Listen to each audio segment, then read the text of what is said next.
প্রিয় উচ্চ মাধ্যমিকের ছাত্রছাত্রীরা, যারা 2025 সালে অর্থাৎ এবছরে যারা উচ্চ মাধ্যমিক পরীক্ষা দেবে, তোমাদের আজকের সংস্কৃতের লাস্ট ভিডিও, তোমাদের বাকি ভিডিওগুলো দিয়ে দিয়েছি। সাজেশানের ভিডিও, বাংলা, ইতিহাস, ভূগোল, রাষ্ট্রবিজ্ঞান, শিক্ষাবিজ্ঞান, পরিবেশবিদ্যা সবগুলোই দেওয়া হয়ে গেছে লাস্ট মিনিট সাজেশান। শুধু সংস্কৃতটা বাকি ছিল, সংস্কৃতটা আজকে করে দিচ্ছি। আর মাধ্যমিকে তো পুরো কমপ্লিট করে দিয়েছি। তোমরা দেখে নাও তোমাদের সংস্কৃতের লাস্ট মিনিট সাজেশানে কী কী আছে। প্রথম অধ্যায় আর্যবর্ত বর্ণনম, এই অধ্যায় এবং বনগতা গুহা, এই দুটো অধ্যায় থেকে দুটো প্রশ্ন পড়ে। গল্প থেকে একটি প্রশ্ন লিখতে হয়। তোমরা যদি মনে করো আমরা একটা অধ্যায় করলেও তোমরা জানা পেয়ে যাবে, আবার দুটো অধ্যায় করতেও পারো। ঠিক আছে, তাহলে দেখে নাও প্রথম অধ্যায় থেকে কোনগুলো পড়তে পারে। আর্যবর্ত বর্ণনম, গদ্যাংশটি আর্যবর্ত ও স্বর্গের যে তুলনা রয়েছে তা আলোচনা করো। এই প্রশ্নটা এবছরে জানা পেয়ে যাচ্ছে।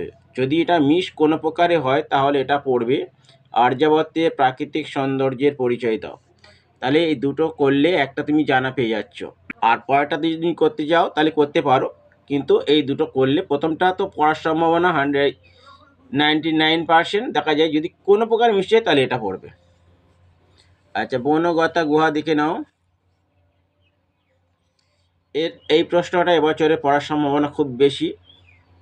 বনগতা গুহা অবলম্বনে অলিভর বা চরিত্র বিশ্লেষণ করো। এছাড়া এই দুটো প্রশ্ন তোমরা যদি করতে চাও করতে পারো। এই দুটো প্রশ্ন ভালো এবছরের জন্য, কিন্তু এটা পরীক্ষায় পড়ার সম্ভাবনা সবচেয়ে বেশি। আচ্ছা, এরপরে তোমাদের পদ্য অংশ, মানে পদ্য, শ্রী গঙ্গোত্রয়ম আর শ্রীমদ্ ভগবদ গীতা, এই দুটোর মধ্যে থেকে দুটো প্রশ্ন, অধ্যায় থেকে দুটো কবিতা থেকে দুটো প্রশ্ন পড়বে, একটা প্রশ্নের উত্তর দিতে হবে। তোমরা যে কোনো একটা করতে পারো, একটা করলেও তুমি জানা পেয়ে যাবে। আবার দুটো যদি পড়তে চাও দুটো পড়তে পারো।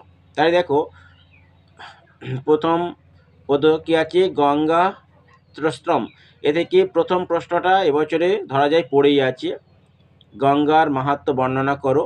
যদি মিস হয় তাহলে এটা পড়ে যাবে। গঙ্গোত্রয়ম পাঠ্যাংশে গঙ্গার যে বর্ণনা আছে তা নিজের ভাষায় লেখো।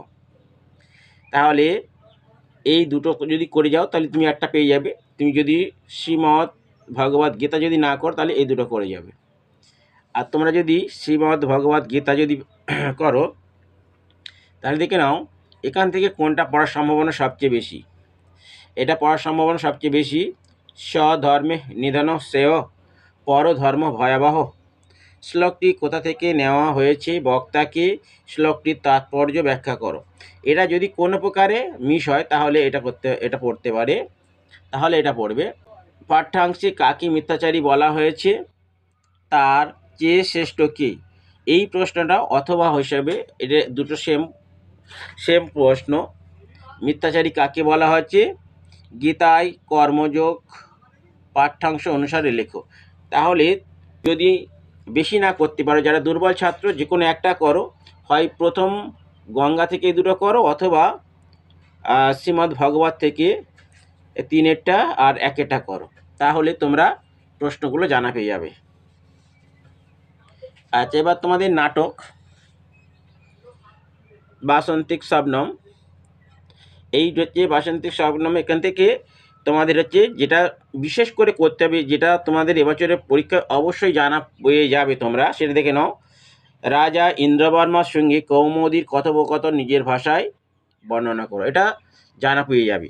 আর এর সঙ্গে এটা করে রাখো, বিজয়াতম अस्माकम অপনীপ। উক্তিটি কার? অপনীপ কি বক্তা তার কাছে কেন এসেছিলেন? এই দুটো প্রশ্ন করলে তুমি একটা জানা পেয়ে যাবে। কি বললাম, দুইয়েরটা আর তিনেরটা যদি করে যাও তাহলে অবশ্যই তোমরা একটা প্রশ্ন জানা পাচ্ছ। আর যদি মনে করো আর একটু বেশি করবো তাহলে এটা করতে পারো, বাসন্তিক শাবনম নাট্যাংশে কৌমুদী চরিত্র চিত্রণ করো। ঠিক আছে। আচ্ছা, বাংলা সাহিত্যে দেখে নাও তোমাদের সাহিত্যের ইতিহাসে কী কী প্রশ্ন আছে। দুটো থাকবে, একটা লিখতে হবে। তাহলে তোমরা এই প্রথম দুটো করো, করলে তুমি জানা পেয়ে যাচ্ছ।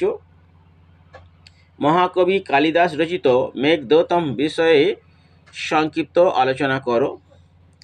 আর প্রাচীন গণিত চর্চা ও জ্যোতিষবিদ্যায় আর্যভট্টের অবদান আলোচনা করো। এই দুটো প্রশ্ন করে যাও, একটা প্রশ্ন সাহিত্য থেকে পেয়ে যাবে। ভাষা থেকে দুটো প্রশ্ন দিচ্ছি, এই দুটো করে যাও, করে গেলে একটা জানা পেয়ে যাবে। ইন্দো ইউরোপীয় ভাষা গোষ্ঠীর পরিচয় দাও। অথবা এই প্রশ্নটা তোমাদের এই দুটো করতে হবে। কেন্তুম গুচ্ছ সত্যম গুচ্ছ কি, উদাহরণ সহ পরিচয় দাও। 1 আর 2 করো, বেশি করতে হবে না, বেশি করার কোনো প্রয়োজন নেই। এই দুটো করলে জানা পেয়ে যাচ্ছে একদম 100%। আচ্ছা, নিবন্ধ দেখে নাও। নিবন্ধ দেখো, প্রথম প্রশ্নটা মম প্রিয় কবি, এই কথাটা যা তব প্রিয় কবি বা কালিদাস, এই তিনটের মধ্যে যে কোনো একভাবে দিতে পারে। তোমরা এটা করে যাও, একটাই করলে একটা জানা পাবে। আর যদি মনে করো একটু বেশি করো তাহলে এটা করে নাও মম দেশ। তাহলে এই দুটো করলে তুমি 100% নিবন্ধটা জানা পেয়ে যাবে। তাহলে তুমি 5 নম্বরটা পেয়ে যাবে। দেখে নাও, ভাব সম্প্রসারণও দুটো করতে হবে। তোমাদের এই দুটো ভাব সম্প্রসারণ যদি করতে পারো তাহলে 4টে দেওয়া আছে, কিন্তু তোমরা দুটো করো, দুটো করলেই তোমরা জানা পেয়ে যাবে। তার মধ্যে সবচেয়ে বেশি ইম্পর্টেন্ট এবছরের এটা, স্বধর্ম নিধেন সেও পরধর্ম ভয়াবহ। এই প্রশ্নটা তোমরা ভালো করে প্র্যাকটিস করো, জানা পেয়ে যাচ্ছ। যদি মিস হয় তাহলে এটা পড়ে যাবে, অসক্ত হ্যাচরণ কর্ম পরম প্লতি পুরুষ। তাহলে এই দুটো প্রশ্ন তোমরা করে যাও, করে গেলে অবশ্যই সংস্কৃতের সমস্ত বড় প্রশ্ন জানা পেয়ে যাচ্ছ। তোমরা সমস্ত প্রশ্ন লিখে দিয়ে আসতে পারবে।